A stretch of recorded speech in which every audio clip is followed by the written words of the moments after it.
doctor Mastrocada, a Emina, a Aníbal, nuestros profesores que han querido compartir este tribunal, a Daniel y su directora por el trabajo realizado, por la responsabilidad y por la, eh, eh, sobre todo por esta trabajo en tiempo, forma que hace bien a la maestría, ya que nos permite presentarnos a evaluación por lo menos con los alumnos que se han ya defendido su tesis. Dicho esto, agradecido a toda la gente que nos ha acompañado y todos los que hoy acompañan a Dani en este momento. Yo digo que para la maestría este es un momento muy importante, ya que es el primero de nuestros maestrandos que defiende su tesis, lo cual es un paso muy importante y fundamental en el desarrollo de nuestro trabajo de maestría.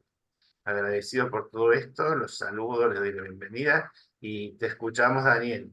Quedamos atendiendo tu presentación. Bueno, muchas gracias. Agradezco también a la maestría, a la universidad, a los profes, a los profesores del jurado, a mi directora que hizo un trabajo de acompañamiento muy comprometido, a mis compañeros que están presentes, a mi familia y mis amigos y amigas que quisieron compartir este momento. Una Bueno, cosita antes que arranques, Daniel, disculpa. sí, Brevemente les voy a recordar que la exposición oral de la defensa no debe superar los 45 minutos y que luego de esto el tribunal realizará las preguntas que considere pertinentes durante 10 minutos, ¿sí? Para terminar de dar la evaluación final y luego se retirarán en privado para deliberar sobre la calificación. Es importante que todos mantengan los micrófonos apagados porque la grabación está corriendo ya, ¿sí? Muchas gracias y por favor, Daniel, adelante. perfecto. Muchas gracias, Diego. Bueno, para dar comienzo a esta presentación voy a comentar cómo titulé la tesis de la maestría. La tesis se llama El diseño y la gestión de la accesibilidad universal en los sistemas patrimoniales. El caso de estudio son los espacios carcelarios recuperados de la ciudad de Córdoba y los sitios de memoria. Mi directora es la doctora arquitecta Estefanía Slavi.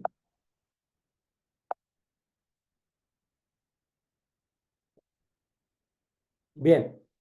Eh, en principio quisiera compartir con ustedes el esquema de la presentación, cómo organicé la presentación para esta tarde.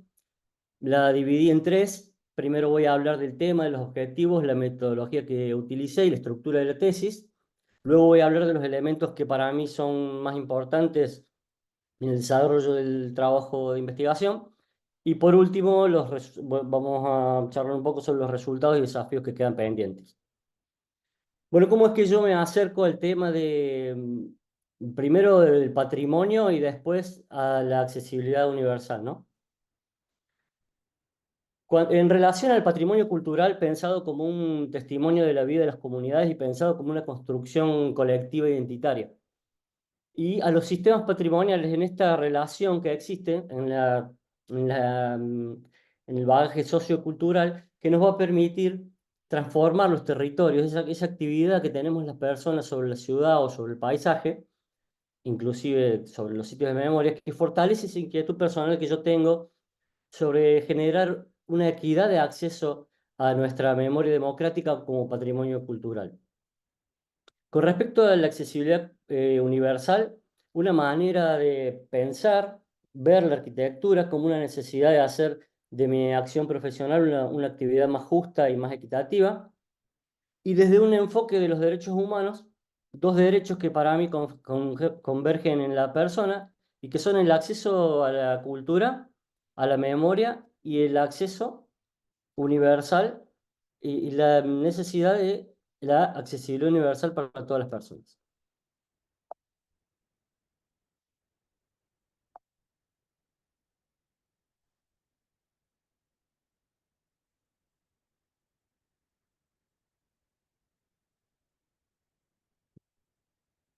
Bien.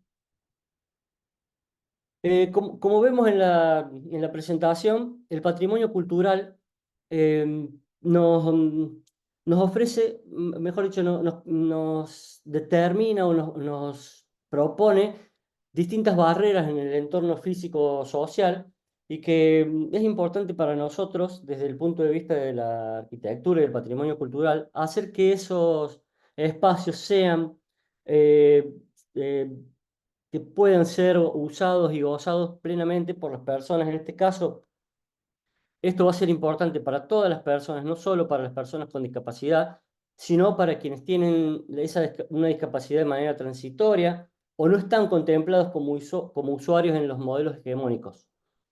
Por ejemplo, una persona que escribe con la mano izquierda, pueden ser los adultos mayores, puede ser una persona embarazada o una persona con un carro de bebé. Fíjense en las imágenes que tenemos ahí arriba. Hay dos imágenes que son de Córdoba, otras son de algunos lugares aquí en Europa, y es muy difícil muchas veces acceder al patrimonio cultural, ya que el entorno nos propone distintos desajustes que generan situaciones discapacitantes y que en el patrimonio cultural pensado como un entorno físico, nosotros debiéramos abordarlas.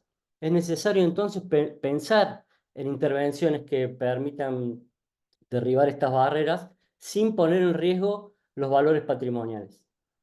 El tema tiene mucho estudio, interés en algunos países, sobre todo en Europa, España, podemos decir en algunos países como España, Francia, Inglaterra, poco desarrollo local eh, y en particular en Córdoba. Y un problema subsidiario que yo encontré también cuando preparaba la investigación es acerca de los sistemas patrimoniales y sobre todo sobre la gestión de los sistemas patrimoniales. Eh, Se profundiza un poco la cuestión cuando empezamos a hablar de, por ejemplo, de accesibilidad universal, ¿no? Entonces se me presentaba el doble desafío. Por un lado, el patrimonio cultural o los sitios de memoria como un patrimonio cultural, es decir, generar un marco teórico para demostrar los sitios de memoria como un patrimonio cultural y la accesibilidad como condición del disfrute participativo y democrático que nos garantice a todos el disfrute de la herencia colectiva. Y entonces organicé el trabajo a partir de un objetivo general, objetivos particulares teóricos y prácticos, algunos teóricos y algunos prácticos, y la metodología en base de etapas articuladas. El objetivo general es contribuir de manera integral en el diseño y la gestión de la accesibilidad universal en los sitios de memoria de la ciudad de Córdoba en la República Argentina. A eso lo iba a lograr con algunos objetivos particulares o planteando algunos objetivos particulares que me permitieran avanzar en el camino. Entonces, era necesario hacer el aporte a la construcción de un marco teórico sobre la gestión de los sistemas patrimoniales en clave accesible y hacer énfasis en la situación de los espacios carcelarios y sitios de memoria a partir de un estudio bien concreto del territorio y la población usuaria de Córdoba. Revisar bibliografía y análisis de referentes. Con respecto a los objetivos prácticos que me planteé, el primero era desarrollar un instrumento de relevamiento que contribuya a diagnosticar las condiciones de accesibilidad del sistema patrimonial de la memoria de Córdoba. Y a partir de ahí proponer criterios y pautas de gestión de la accesibilidad en el sistema patrimonial de la memoria. Esto yo lo organicé en 4 fases, 4 etapas, que están vinculadas obviamente entre sí, y que iban a organizarse de la siguiente manera. Iba a ser en la etapa 1 la investigación general, en la etapa 2 una investigación específica, en la 3 un diagnóstico y una propuesta, y en la 4 iban a ser las discusiones y las conclusiones con respecto al tema. Y entonces, ¿cómo organicé el trabajo de investigación? Como les comentaba recién, una parte A de investigación general que consta o que contiene 3 capítulos. En esos capítulos, en el primero, eh, intento desarrollar una conceptualización que va desde el patrimonio cultural en general a los sistemas patrimoniales y por qué los sitios de memoria deben ser reconocidos como patrimonio cultural. En el capítulo 2 planteo la discapacidad desde un enfoque de derechos humanos, es decir, de un enfoque de derechos.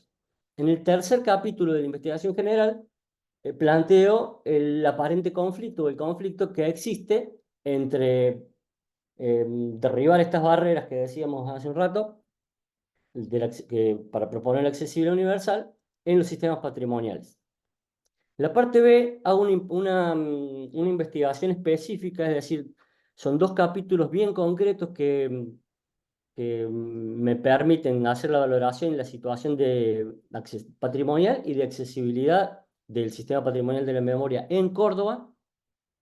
Y el capítulo 5, como me parecía que había que aportar algunas cuestiones más, aparte del relevamiento que iba a hacer, hice un análisis y revisión y un relevamiento de bibliografías de buenas prácticas, sobre todo desde el punto de vista o desde el enfoque sistémico, para que me permitieran sacar herramientas justamente para la gestión de un sistema patrimonial. Y por último, en la parte C de la investigación, planteo una propuesta que son lineamientos, son unas contribuciones para la accesibilidad universal al sistema patrimonial de la memoria. Finalmente, hago unas consideraciones finales y planteo los desafíos que me quedarían pendientes o quedarían pendientes para quien quisiera seguir avanzando. Bien, en el capítulo 1, la idea era conceptualizar, como decía recién, el patrimonio cultural. Y cito en este párrafo a Marina Weisman, donde ella claramente plantea que el patrimonio es un concepto cultural y por ende tiene carácter histórico, que está inmerso en un transcurrir del tiempo, es decir, que queda sujeto a mutaciones y por lo tanto se hace necesario revisar una y otra vez el significado que le damos a medida que el curso de la historia así lo exige. Y entonces me planteo una línea del tiempo un recorrido por las cartas internacionales, sobre todo tomando algunas como referentes para el caso de mi investigación. Es decir, yo necesitaba de una manera comprobar o demostrar que se pasaba de un monumento aislado, que se pasa en el concepto de patrimonio cultural del monumento aislado, que empieza por allá por la Carta de Atenas, hasta la noción que planteamos en la maestría, que es la noción de sistemas patrimoniales. Y entonces en esa línea del tiempo voy marcando o marco, no sé si se alcanza a leer ahí, supongo que sí, algunas cuestiones, por ejemplo, como la inscripción del Camino de Santiago de Compostela o de nuestras estancias jesuíticas en el 2001, que empiezan a tener esa noción de sistema, o por ejemplo el convenio del paisaje, o la inscripción del sistema de gestión de agua de Habsburgo, en Alemania.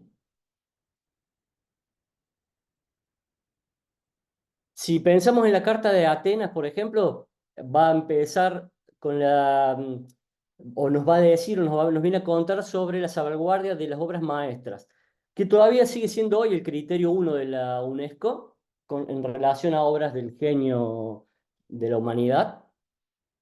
Luego empiezan a aparecer otras cartas, como la Carta de Venecia, que propone ya el ambiente, tener en cuenta el ambiente urbano y paisajístico. Aparece la mención de obras modestas, que más tarde voy a comentar algo, de las obras modestas con significación cultural. Obviamente la Convención del Patrimonio Mundial de 1972, que empieza a proponer una manera de organizarnos para la protección y salvaguardia del patrimonio, pensando en que la pérdida del patrimonio empobrece a los pueblos, que es lo que dice la Convención, ¿no? Y entonces ahí aparece el BUE, que es el valor excepcional, y digamos, la Convención plantea esta cuestión del patrimonio cultural por un lado y luego el patrimonio natural por otro.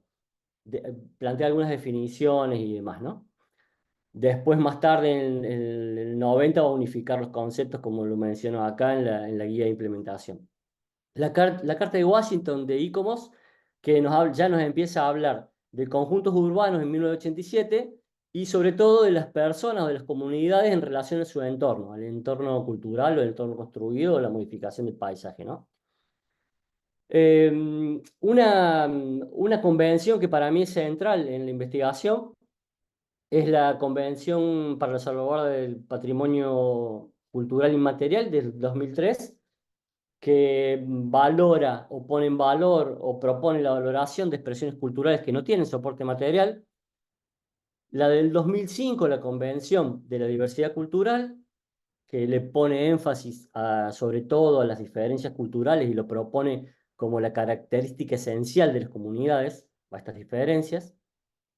Y después el Convenio Europeo del Paisaje, por ejemplo, donde aparecen la interpretación y el tema de los atlas del paisaje y demás, y la Carta de las Américas, del Paisaje de las Américas, que define estratos comunes para la región, el palincepto cultural, que después voy a mencionar algo, y sobre todo el derecho al paisaje.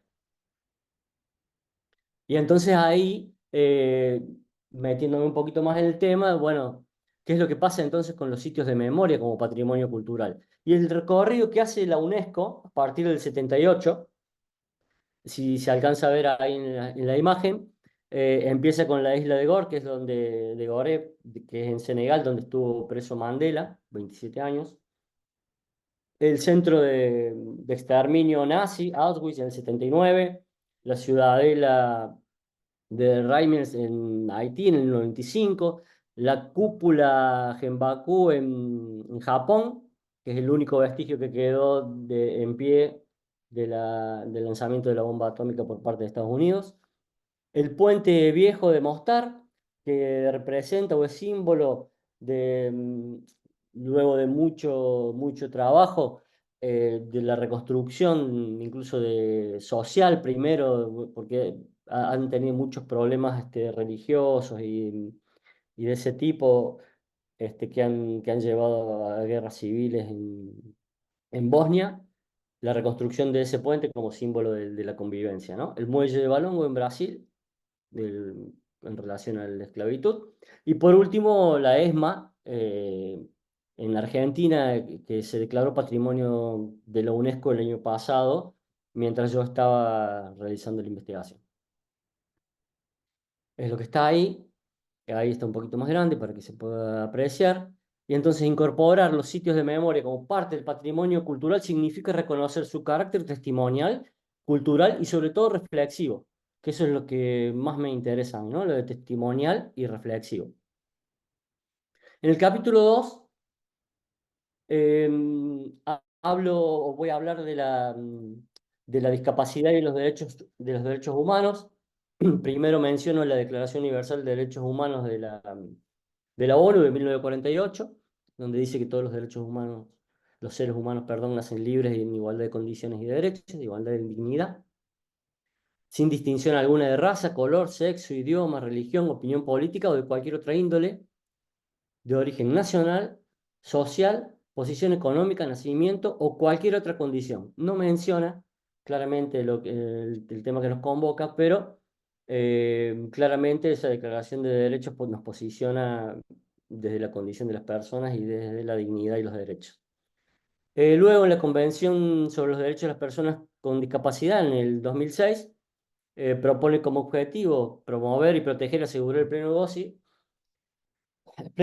en condiciones de igualdad de todos los seres humanos y sobre todo de las libertades fundamentales, ¿no?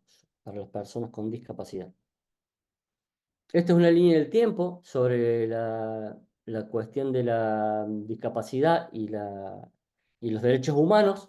La primera que mencionaba, en el 2001 aparece el modelo social, que ahora lo voy a describir.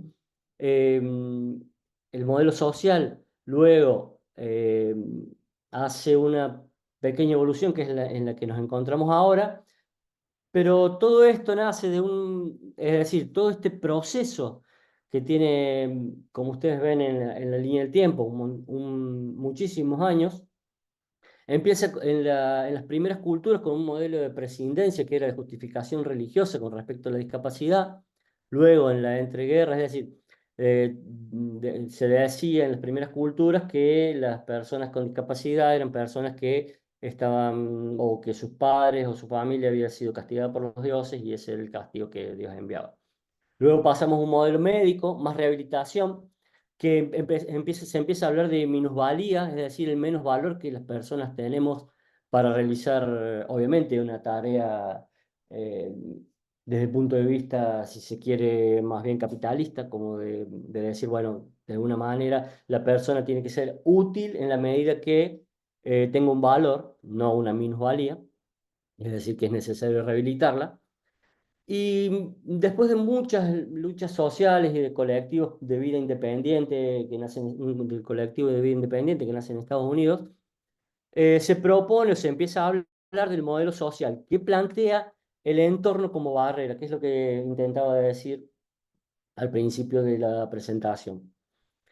Eh, Pasando ese modelo ya, el modelo social lo estamos como discutiendo y proponiendo otras cuestiones porque este modelo nos lleva al modelo de diversidad funcional que ya empieza a tener una mirada un poco más, si se quiere, positiva o de otro punto de vista que implica que las personas con discapacidad pueden aportar o tienen cosas para aportar, sobre todo en cuestiones de memoria y de patrimonio para la sociedad.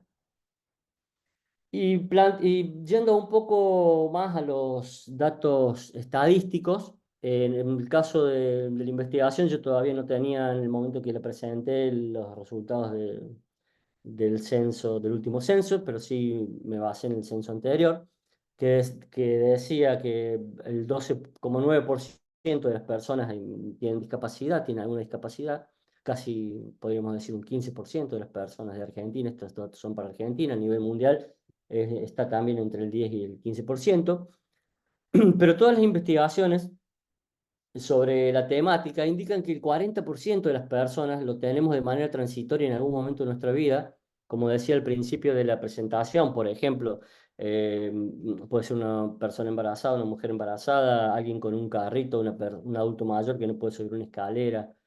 Y desde ese punto de vista es un beneficio para el 100% de las personas lograr que los edificios y nuestros entornos sean accesibles. En los gráficos de abajo de la diapositiva marcan un poco qué pasa en Córdoba, el 12% es en Córdoba, personas con discapacidad. Si vemos el segundo gráfico de torta de abajo, el porcentaje de diversidad funcional, el 62% tienen discapacidad visual y el 23% tienen una discapacidad motora, es decir, que entre la visual y la motora llevan gran porcentaje y eso explica bastante las intervenciones que hacemos en cuanto a accesibilidad. Y entonces, ¿qué es la accesibilidad universal? Porque es complicado hablar de accesibilidad universal sin explicarla, porque muchas veces se piensa que la accesibilidad universal solo es, y sobre todo desde el punto de vista arquitectónico, es el diseño de una rampa o que solo tiene que ver con las personas con movilidad reducida. Y entonces el concepto que nosotros manejamos de accesibilidad universal es la condición que deben cumplir los entornos, edificios, objetos, dispositivos de ser comprensibles, utilizables y practicables, pero en un marco de seguridad, comodidad y autonomía, y en igualdad de condiciones para todas las personas. Por otro lado, planteamos o se plantea una cadena de accesibilidad, que es un recorrido que hacen las personas por ejemplo, si necesitan realizar un viaje, desde que necesitan contratar un servicio de transporte, alojamiento, hasta que vuelven a su casa, si pierden un bolso, de qué manera lo recuperan. Es decir, que la cadena de accesibilidad necesita ser garantizada para que todos los pasos que tiene que realizar una persona, todos los movimientos que tiene que hacer una persona con discapacidad, pueda garantizar el cumplimiento pleno de toda su actividad. Y los criterios de DALCO que tienen que ver sobre todo con la ubicación de la persona, es decir, DALCO es una sigla, es la deambulación, la aprehensión, la localización, la orientación, la comunicación y el acceso a la información de todas las personas. En el capítulo 3, entonces, lo que planteo es el conflicto, como decía hace un ratito. Pero como vengo mostrando en las diapositivas, el patrimonio cultural y la accesibilidad universal vienen por carriles separados. Es decir, que por un lado venimos del monumento aislado de sistemas patrimoniales y por otro del modelo de prescindencia, un modelo de diversidad funcional. Aquí está un paralelo a los gráficos que presenté de manera separada hace un ratito, simplemente para ver que desde la primera Convención Internacional de los Derechos Humanos, es lo que está en celeste abajo, que habla de discapacidad, hasta el 2001, que empezamos a hablar del modelo social, hay un vacío, se hacen cosas y no tienen la importancia o no, no son de destacar. Obviamente que todo lo que yo vengo presentando es un camino y un proceso, pero si ustedes se fijan en comparativa con lo de patrimonio cultural, es como que todavía nos falta juntar un poco la problemática, ¿no? Y entonces, ¿cómo abordar los sistemas patrimoniales de la memoria y esta accesibilidad universal? Bueno, lo primero era la complejidad del abordaje que estoy diciendo, ¿no? Entonces, ¿cómo lograr estrategias de gestión patrimonial? ¿Cómo involucrar los colectivos, distintos colectivos?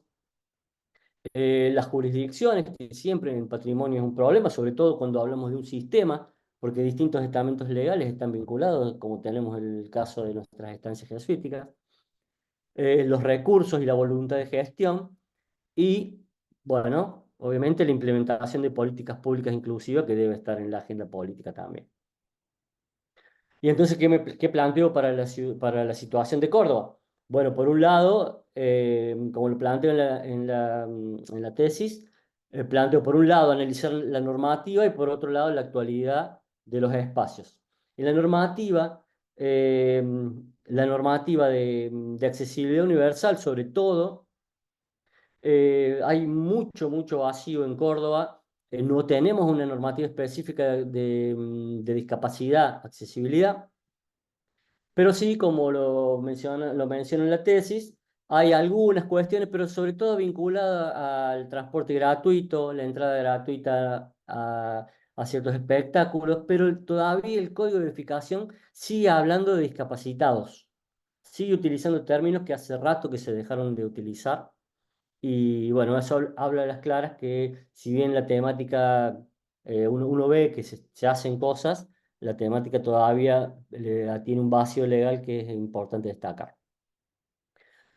En el capítulo 4 empiezo a hacer la valoración del patrimonio cultural en Córdoba y precisamente o para destacar sobre todo el caso que me compete en la tesis, ¿no? Según la imagen es de un plano que está disponible hace algunos años en el sitio web del municipio y otros sitios web, que es el plano de patrimonio, de planeamiento urbano, que está referido a la ordenanza 11.190 y a la 12.201, y que, bueno, nos cuenta esto de que son aproximadamente 2.500 bienes culturales en Córdoba y que tenemos áreas protegidas, entre áreas protegidas y bienes culturales, cerca de 2.500, 3.000, ¿no? Y menciona o viene a dejar claro esta normativa en las áreas de protección, las APP, ¿no? La protección y patrimonio. Y estos listados incluyen edificios que funcionaron como centros clandestinos de detención. Bien, arriba a la derecha, acá son tres gráficos. El de arriba de la derecha es el sistema o la red de la memoria que existe en Córdoba, que es el Campo de la Ribera, el Archivo Provincial de la Memoria y la Perla.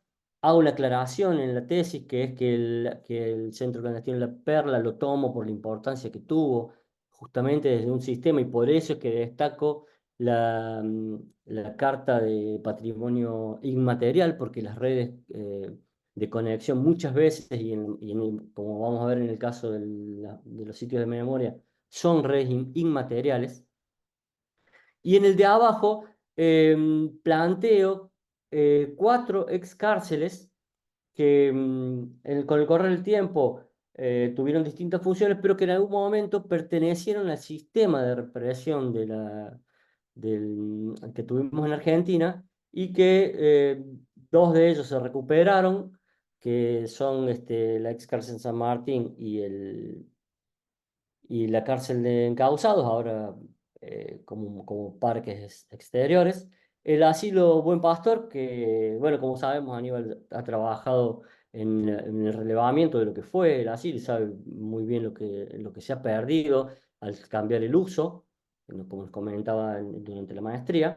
Y el ex cabildo, que yo lo menciono aquí por dos motivos. Primero, porque fue la primera cárcel que tuvimos en la ciudad y yo adjunté en la tesis algunas imágenes. Y segundo, porque durante el proceso cívico-militar funcionó como penitenciaria, es decir, que la parte de inteligencia, si bien estaba en la D2, la parte de la jefatura de policía estaba en el Cabildo.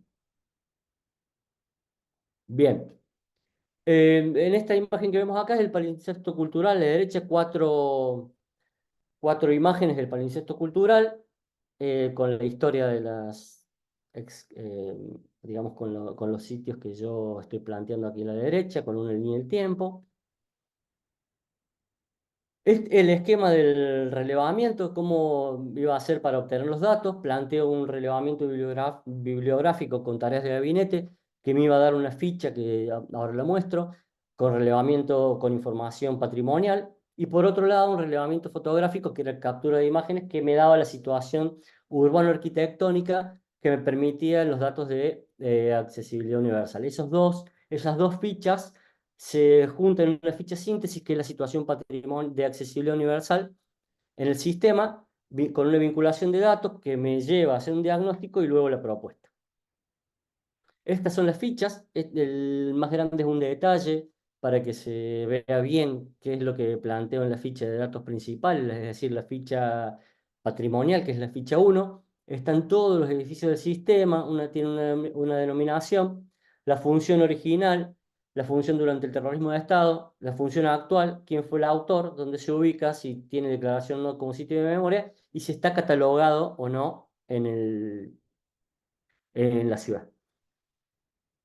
Por otro lado, el relevamiento fotográfico, que me permitía hacer una ficha, una especie de ficha que es como un gran abanico, que para este caso es la ficha 2, que tiene cinco partes, A, B, C, D y E, que refiere a situación urbana arquitectónica porque refiere al espacio exterior. Hice también las fichas del espacio interior, que son otros 5 espacios, es decir, que la ficha está creada de una manera modular para que pueda utilizarse tanto para espacios exteriores como para espacios interiores. La ficha síntesis eh, nos trae los campos del bien cultural, la condición, es decir, accesibilidad física, accesibilidad sensorial, cognitiva, y propone que ver si se cumple o no un recorrido mínimo. Y la situación urbana arquitectónica exterior, como decía, con los entornos, accesos, circulaciones horizontales, verticales, porque las tenemos al exterior también, y estacionamientos. En el caso del interior, eh, incluye sanitarios, salidas, digamos. ¿Y cómo funciona la ficha? La ficha funciona, se valora del 1 al 10 porque son 10 campos de valoración positiva, es decir, si se cumple o no, y eso me permite cuantificarlo, es decir, fácilmente, es decir, bueno, de los 10 puntos que yo considero de la accesibilidad, entre la accesibilidad física, sensorial y cognitiva, bueno, cuántos puntos alcanza cada uno de esos, ¿no? Eso me da un resultado total. Ese resultado lo sumo y lo promedio, y ese número final es el que comparo o lo meto en esta última tabla que dice valoración final, y ahí tengo 4 posibilidades: que sea accesible, que sea visitable, visitable parcialmente o inaccesible, de acuerdo a este número. En este caso da 29, pero bueno, en algunos casos puede dar menos o puede dar más, y entonces esa es la valoración final que tiene esa ficha. Junto con la investigación, es decir, información general del marco teórico y todo lo que les venía comentando de los primeros capítulos, más el relevamiento, hice un FODA, es decir, necesitaba ver cuáles eran las oportunidades que me daba el sistema, qué fortalezas tenía, pero también qué debilidades y qué amenazas. Y voy a mencionar algunas nada más, las han leído en el trabajo presentado, pero por ejemplo, bueno, hay los nuevos enfoques, estos que decía yo en materias de derechos humanos, por ejemplo, la declaración de la ESMA como Patrimonio de la Humanidad, todas esas como oportunidades exteriores, ¿no? El empoderamiento de los colectivos, disponibilidad de nuevas tecnologías, por ejemplo. Cuando hablamos de fortalezas, podemos decir que es una posibilidad enorme que tenemos de incorporar la accesibilidad universal en los sistemas de gestión, el valor de unicidad que tiene el sistema que propongo, que yo creo que no debe haber otro en el mundo, habría que ver un poco, quizás sí. Disponibilidad y estado de conservación de los bienes, aunque como ya sabemos en el caso, por ejemplo, del Buen Pastor, se perdió todo vestigio, pero se podría hacer con nuevas tecnologías algo con respecto a eso. Y también amenazas, ¿no? Porque hay escasez de información sobre la temática, la normativa está disociada, está desactualizada, a veces no hay escasez de presupuestos y no se tiene en cuenta. Y algunas debilidades como por ejemplo la falta de formación o las diferentes jurisdicciones, como decía hace un ratito, o la dificultad de conexión física entre los bienes, que a veces es indispensable para generar la noción de sistema. Y entonces me planteo ir a ver cómo se hacen las intervenciones para lograr tener una mirada sobre las intervenciones que me permita obtener herramientas.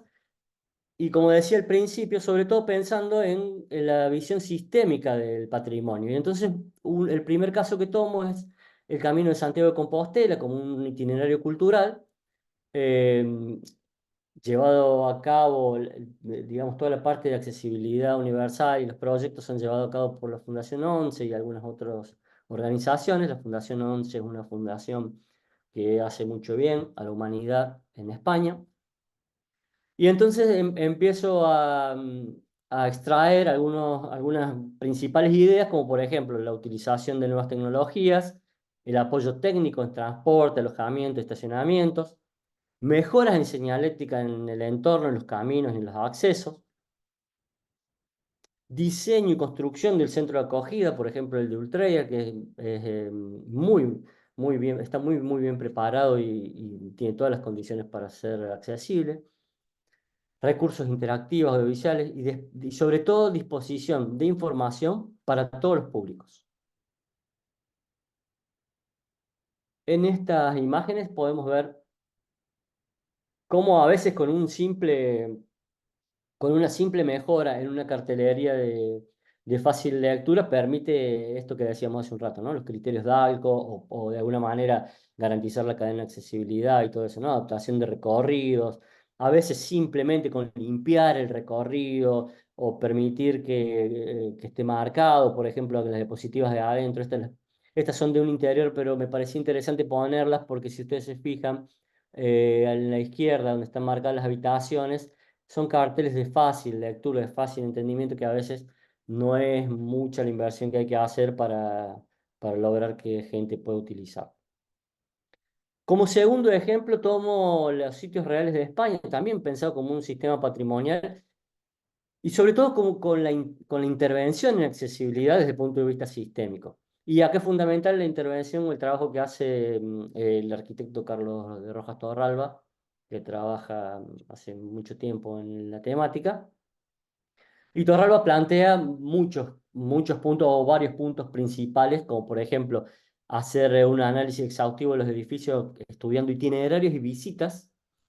Por ejemplo, el respeto absoluto por el bien cultural y siempre el equilibrio entre la accesibilidad universal y el patrimonio cultural, manejando un principio de igualdad que es el mismo itinerario y el mismo horario para todos los visitantes. Proyectos de mejora de la accesibilidad universal, a veces, como decía hace un rato, ¿por qué dice proyectos de mejora? Porque simplemente con hacer alguna mejora muchas veces le facilitamos la vida a muchas personas, ¿no? Esto es importante, el punto 5 es importante porque habla de la reversibilidad de las intervenciones, es decir, está complementado con el punto 6, que se debe leer el momento en el que se ejecutó la obra, pero si es necesario volver a la situación anterior se puede realizar, por lo que fuera, ¿no? Y habla también, Torralba habla de beneficios colaterales de las intervenciones y dice que muchas veces, él cuenta que muchas veces en sus intervenciones ha descubierto, por ejemplo, puertas que se han cerrado o ventanas que se cerraron por tal o cual motivo, o desniveles o pisos que existían y ya no existen porque fueron rellenados. Bueno, un montón de beneficios colaterales con respecto a la autenticidad y la uniformidad a veces que tienen que tener los sitios, ¿no? En el punto 8 plantea un claro análisis de materiales, colores y tonos, como vemos en las imágenes. La accesibilidad universal compatible con la seguridad. Siempre cumplir la cadena de accesibilidad y los criterios de ALCO. La accesibilidad desapercibida pero identificable, un fácil mantenimiento de las intervenciones, porque si no, yo he visto bastante también esto en algunos museos acá en Europa, que si bien están hechas las instalaciones, no se mantienen. Entonces, bueno, está con la contradicción, ¿no? Bueno, le hicimos para cumplir la normativa, pero luego no la mantenemos. Y entonces hice una categorización con todos estos elementos de las dos intervenciones, hice una categorización por áreas de acción posibles que me permitieran también, siempre pensando en un posible plan de gestión, eh, cuatro áreas principales que son estas que se ven en el gráfico: investigación y planificación, participación y concientización, que es la continuación de esta investigación que estoy haciendo acá en el otro máster, infraestructura y preservación y nuevas tecnologías. Era importante destacar y que quedara claro en la tesis que el énfasis iba a estar puesto en la gestión del patrimonio y en obtener contribución para poder intervenirlas, pero sobre todo para poder gestionar la accesibilidad, diseñarla y gestionarla.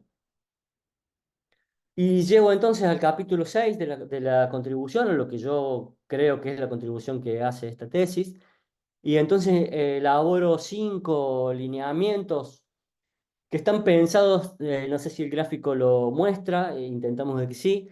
La planificación estratégica, gestión colegiada, participación comunitaria, formación continua y monitoreo permanente, en una especie de cordón o de cable o interior de un cable que son fibras o lazos que se interrelacionan, y entonces estos lineamientos están desarrollados a modo de hoja de ruta que sirven para abordar los desafíos, pero que a su vez tienen el dinamismo que tiene del que empecé hablando citándola a Marina Weissman, este dinamismo que tiene sobre todo, eh, digamos, el patrimonio cultural, la accesibilidad cultural y los procesos históricos que nos permitan realimentar permanentemente el proceso y actualizarse en esta manera, porque Torralba también menciona sobre eso. Por eso la reversibilidad, porque lo que hoy nos soluciona un problema, quizás mañana no nos sea necesario o no nos sirva, ¿no? Y ahí está desarrollado un poquito más la idea.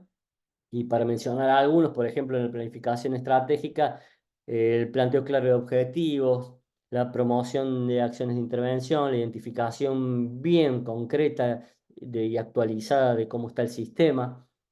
En cuanto a la gestión colegiada, estos dos y la participación comunitaria están un poco bastante más pegados que en otras oportunidades, porque tiene que ver con garantizar la participación de los distintos actores, disponer de una gestión colaborativa, proponer acciones e intervenciones a realizar, pero de manera colaborativa.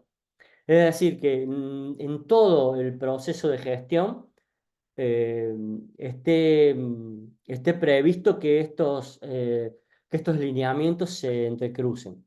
Y como mencionaba en el principio del capítulo 2, la formación continua del personal de sitios de memoria, los actores relacionados con la gestión, personas con discapacidad formadas que se formen para la gestión.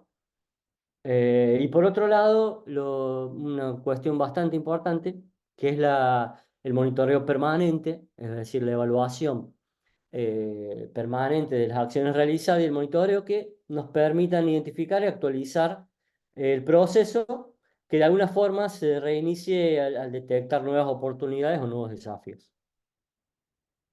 Por último, el planteo de los aportes, que yo creo que tiene la tesis. Los teóricos es la creación de un marco teórico de referencia, el planteo del acceso a la cultura y la accesibilidad como derechos humanos, el trazado de lineamientos para el diseño y la gestión de una red de la memoria.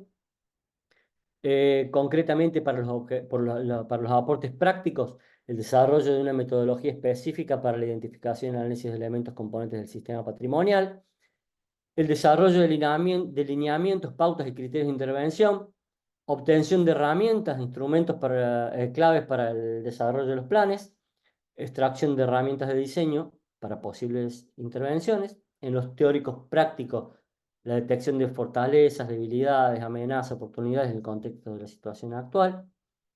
Principalmente presentar el sistema patrimonial de la memoria como un todo, identificar y comprender para valorarlo y preservarlo y poder mantenerlo luego.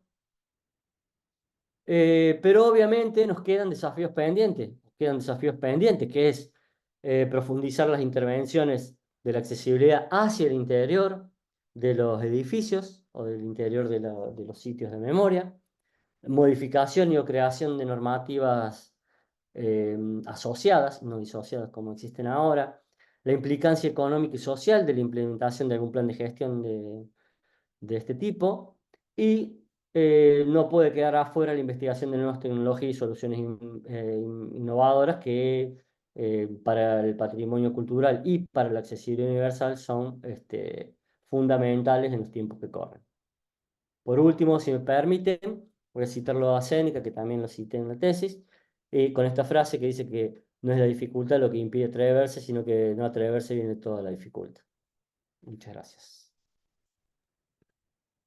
Bien, Daniel, entonces ahora la comisión se va a reunir para evaluar y ver tu presentación. Yo te recuerdo que tenés que presentarnos el texto escrito después, apenas puedas, enviárnoslo para la biblioteca, porque eso va al repositorio y necesitamos que, ¿sabes? Sí, sí, sí. Entonces, dicho esto, Pod- Perfecto. Perdón, pasaríamos a trabajar. ¿Quién habla? previo Ah, a la otro, pregunta, perdón. a otra Perdón. reunión, hacer Sí. alguna pregunta. Sí, perdón, me equivoqué yo. Bien. Eh, Me gustaría que pudieras considerar en esa unión entre el sistema patrimonial de la memoria y la accesibilidad universal, los usos que van a tener esos elementos que conforman ese sistema patrimonial. ¿Los tenés en consideración en la nueva investigación que estás desarrollando, ya que se refiere a la concientización y a la difusión? En relación a los usos que, digamos, que tienen o que van a tener los sitios de memoria, obviamente como testimonio de lo que es la memoria de nuestro país y principalmente la memoria en Córdoba, ¿no? En relación a la investigación que yo estoy realizando o continuando acá en el máster del TPTI, tiene que ver con la participación comunitaria, es decir, cómo se garantiza la participación comunitaria en los procesos de patrimonialización sobre todo. Porque, como mencionaba esto de la diversidad funcional, es importante tener en cuenta que en toda definición de patrimonio está el goce pleno y la herencia colectiva, y el colectivo, como hablamos muchas veces, somos todos y todas, y en estos procesos de patrimonialización es importante que sean escuchadas todas las voces, ¿sí?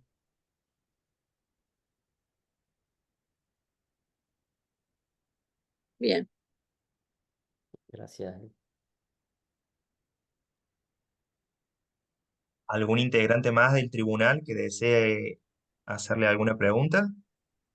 Hola, hola Daniel. Hola Pablo, ¿cómo estás? Bueno, me gustó mucho la tesis. Me Gracias. pareció más que nada voy a hacer unas consideraciones más que preguntas que me parece interesante hacer sobre la tesis. Me pareció una temática novedosa, si bien tu directora de tesis ya lo ha trabajado también, pero esto de aunar accesibilidad universal con los derechos humanos y con las políticas de inclusión, me parece que es algo interesante para que se tenga en cuenta en Córdoba y en otros patrimonios, por supuesto. Después del capítulo, que eso está muy bien en el capítulo 2 más que nada. Del capítulo 3 esta cuestión de trabajar el diseño inclusivo con la accesibilidad universal y la memoria colectiva, la- to- las cosas que va sumando, ¿no? Que también en ese mismo capítulo está la formación de gestión patrimonial participativa e inclusiva, que me Sí, parece que es parte de las políticas que nos están faltando, sí, y que no es una tesis meramente teórica, que es lo que estamos acostumbrados a veces a los que somos jurados de tesis, eh, y académica, esa cosa de lectura para académicos que quedan adentro de las facultades y nunca salen a la calle, eh, porque tiene pautas de diseño práctico, ¿no? Con las fichas, con el relevamiento, con las consideraciones que están en los últimos capítulos, en el 5 creo que es, si no recuerdo mal, pues tiene para implementar en el patrimonio de estos casos tan singulares que vos trabajás, pero que son extensibles a casi sí, todos los patrimonios, por lo menos a sí, los patrimonios construidos, paisajísticos, urbanos, ¿no? sí, Así que sí, me parece que todos esos puntos son los que le hacen una tesis interesante, novedosa y que, por supuesto, así como plantea una propuesta, está planteando una crítica a lo que nos está pasando. sí, Eh, Reconozco una búsqueda de fundamentaciones bibliográficas disciplinares y extradisciplinares en tu escrito, que está muy bueno salirse un poco los arquitectos que nos encerramos en lo arquitectónico nada más, pero bueno, el patrimonio cultural es mucho más que arquitectura, que a veces nos cuesta poder darle ese carácter. Y me parece interesante todo el estado del arte, ¿no? Que es minucioso, es detallado, muestra un panorama del patrimonio de Córdoba, con sus falencias y con algunos de sus aciertos también, que me parece en ese mostrar el estado del arte a nivel mundial, porque vos pones ejemplos europeos, pero también te dedicas a tu sí, provincia y al país, ¿no? Por suerte, última declaratoria de la UNESCO con la ESMA. sí, sí, Y bueno, los objetivos teóricos me parece y prácticos están expresados muy bien, son verificados en la tesis, que eso es importante poder verificarlos, porque a veces están los objetivos al principio, después no los encuentra uno a lo largo de la lectura de la tesis y creo que están verificados casi todos, o por lo menos creo que casi todos. Y esa pregunta de inicio, esa hipótesis, también se verifica y se amplía con el trabajo al final del trabajo, así que eh, creo que por ese lado me parece interesante esa cuestión que planteas vos, que es importante separar los valores estético-arquitectónicos de algunos de estos edificios, que no importa qué valor estético arquitectónico tengan, sino que tienen otros valores que son mucho más importantes que los estéticos arquitectónicos a veces, ¿no? eh, Separarlo de esos cánones de belleza del patrimonio que vos decías. Las primeras declaraciones de la UNESCO eran sí, justamente sí, edificios consagrados, arquitecturas consagradas. Se fue ablandando por suerte y bueno, porque la ESMA, por ejemplo, o la Escuela de Mecánica de la Armada, no es un bello edificio neoclásico, sí, sí, es su historia lo que importa. Después, bueno, la metodología de trabajo en el capítulo 5 me pareció acertada, muy pautada, eh, dentro de una rigidez casi de ingeniero ahí, pero está muy bien. A veces pues, el caos de los arquitectos no sirve para ordenar, eh, que tiene una investigación general, una específica, diagnóstico y una propuesta, un debate final y conclusiones, consideraciones finales que me parecen que las dejas abiertas además, porque no sé si tu segunda, creo que estás haciendo una segunda maestría, ¿puede ser? sí, sí, sí, sí. Ahora estoy en Padua, en el segundo semestre de la maestría. Ah, estás, estás afuera. Por eso yo Sí, decía, sí, acá en Europa, que escuchaba acá en Europa, estás en Europa. Está sí, bien. Eh, sacrificios que hay que hacer por las maestrías que le vamos a hacer. Bueno, y me parece muy piola las planillas que armaste. Que por supuesto los que trabajamos en patrimonio sabemos que hay miles de fichas, miles de planillas, pero estas están ligadas a esto de la accesibilidad, que es un tamiz nuevo que no debería ser nuevo, pero bueno, es Sí. un tamiz más que hay que agregarle a estos relevamientos que a veces olvidamos, y ahí me hago mea culpa también, ¿no? Y creo que la propuesta en el capítulo 6 es optimista y de posible realización, así que le faltó un poco de pirotecnia al final, me pareció que terminó la tesis, terminé los últimos renglones con tus consideraciones finales y como que le faltó ahí un poco de empuje. No es una crítica, sino que un remate, ¿viste? Como el remate del chiste, bueno, de los cordobeses que tienen ese humor tan particular, le faltó el remate con el chiste cordobés. Bueno, Eh, sí. y por último, una consideración personal de tu tema, que lamentablemente esta mirada que estás teniendo vos sobre el patrimonio no acompaña a los tiempos, creo, que es un problema, ¿no? De la mirada sobre derechos humanos actual, de este tipo de iniciativas, que tendremos que salir a pelear, a esperar otros tiempos para poder recuperarla, porque justamente los tiempos políticos no van a acompañar ni a la recuperación de la memoria, ni de la verdad, ni de la justicia. Así que eso que vos ponés como uno de los preceptos del patrimonio, eh, vamos a tener que atrincherarnos un poco y esperar que Sí, los tiempos sean más favorables, primero para defender los espacios estos que sigan siendo espacios sí, cuidados de memoria, claro, que los podemos perder, y después sí. ponerle todo esto que le falta, ¿no? Que consideras vos en tu tesis. Así que, bueno, más que nada, felicitaciones. Muchas No gracias. entendí muy bien si sos el primer maestrando de la maestría. Sería el primero que termine según lo que ustedes digan. Seguro que todavía no sabemos, pero bueno, Sí. posiblemente no, pero bueno. Eh, así que, más que nada eso. Bueno, Gracias. gracias.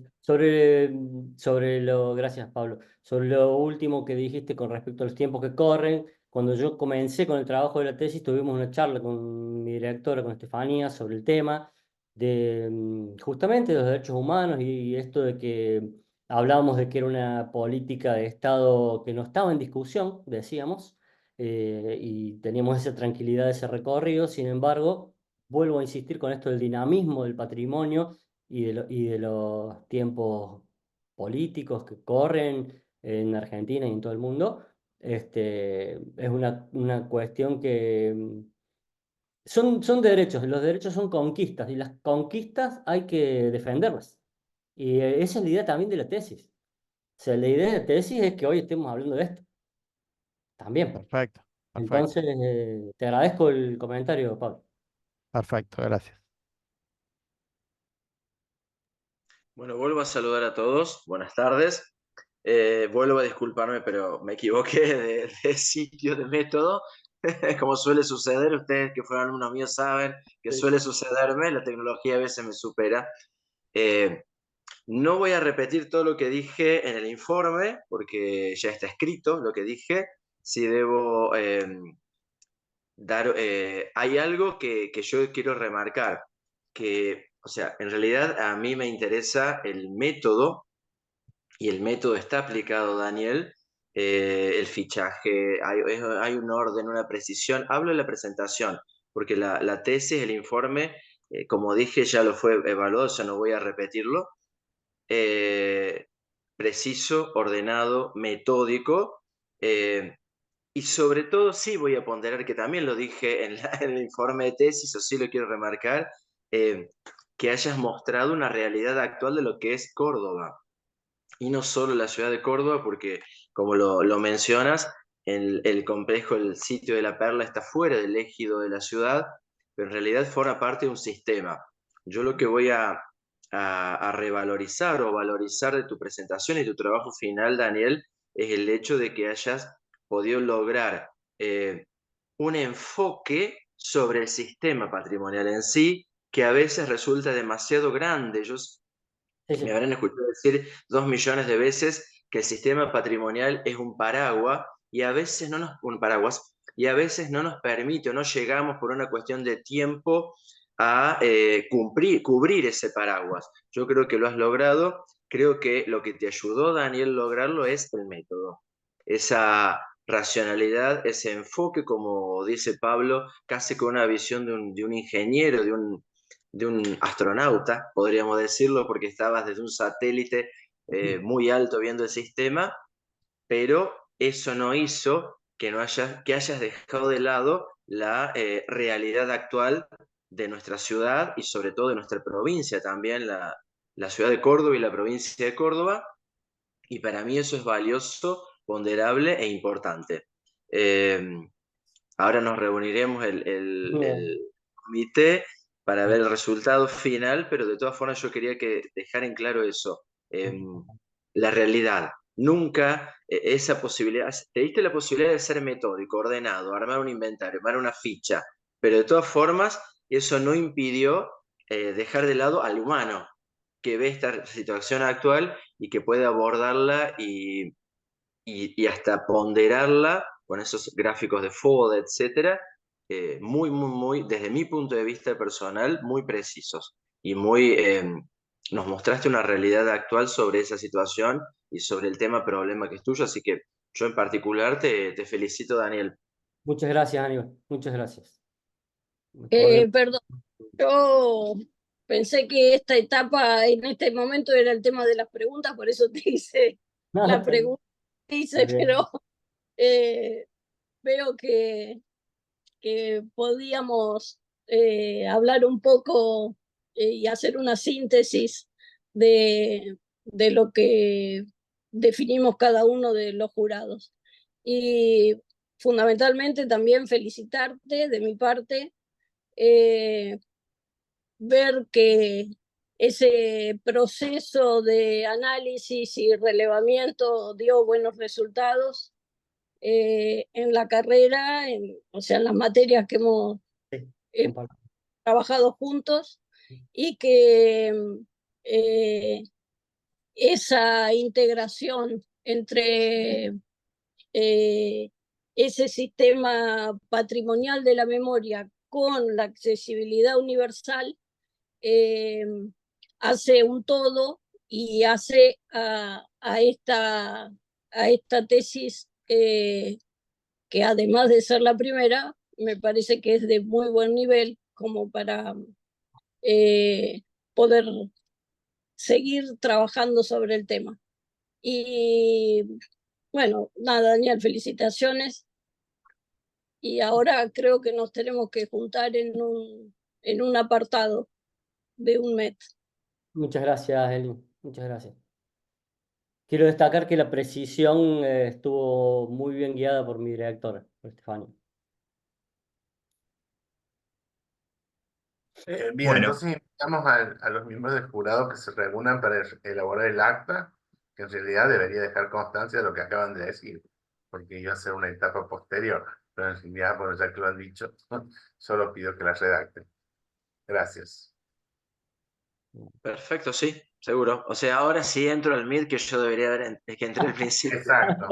Y después cuando vuelves a vista. Bueno, nosotros- Ahí estamos. Bueno, nos Bueno, vemos entonces en un ratito. bueno. Nos perfecto, vemos ustedes. Ok. perfecto. ¿Quién va a dar la Entonces, nota entonces? Qué Elena, lástima, ¿tenés voz? qué lástima que la primera maestría sea un fracaso, justo.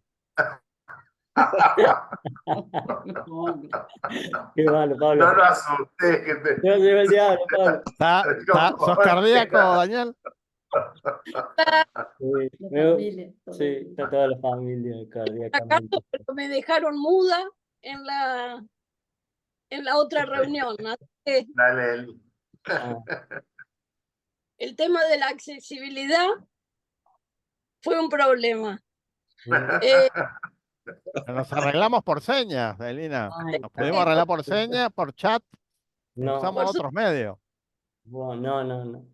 bueno, nada, más que felicitarte y eh, ver y hacerte los augurios para que sigas en este camino y que, bueno, vuelvas algún día, esperemos que podrás Bueno, ver personalmente. Nada, no sé si ahí firmamos el acta, no sé si Aníbal ya la mandó a Diego. Sí, Eli, ya la mandé a Diego, ya la tiene el Bueno, sistema, ya está el acta firmada por los tres, o sea que ya puedes decir públicamente la nota. bueno, ah, por unanimidad es un 10 y felicitaciones al primer maestrando que presentó. vamos. Felicitaciones, Dani. Vamos. Bravo, felicitaciones. Vamos. Felicitaciones, grosso. Muchas Qué gracias. felicidad. Te lo Muchas mereces, gracias. Dani. Bravo, Dani. No sé Felicitaciones, si papi. Daniel. Éxito. Pero te queremos de vuelta acá para que hagas la devolución de todo lo que estás aprendiendo allá también, para Con todo gusto. compartirse, ¿eh? Con todo gusto. Muchas gracias. Muy Sí. agradecido. Muy agradecido a la maestría, a Hugo, a ustedes como formadores. La verdad que estoy muy agradecido. Otra vez vuelvo a decir lo de la universidad pública como herramienta fundamental para la formación de los profesionales en Argentina y más que orgulloso del máster nuestro, de nuestra universidad y cómo estamos tratando de representarlo muy bien acá en Europa. Nada que envidiar. Así que bueno, agradezco muchísimo, muchísimo todo lo que me han ayudado y lo que han colaborado para mi formación. Gracias, Dani. Suerte. gracias. Te esperamos. Chao. Muchas Gracias. gracias. Saludos Y de a esta todos, manera un damos abrazo por grande concluido. para todos. Y extensiva la Chao. felicitación a la Muchas directora. gracias. Gracias, Pablo. Muchas gracias. Sí, señor. Felicitaciones también. Estefanía, felicitaciones también. Todo el trabajo Gracias, realizado. Gracias al jurado por su tarea. Felicitaciones, arquitecta. Chao.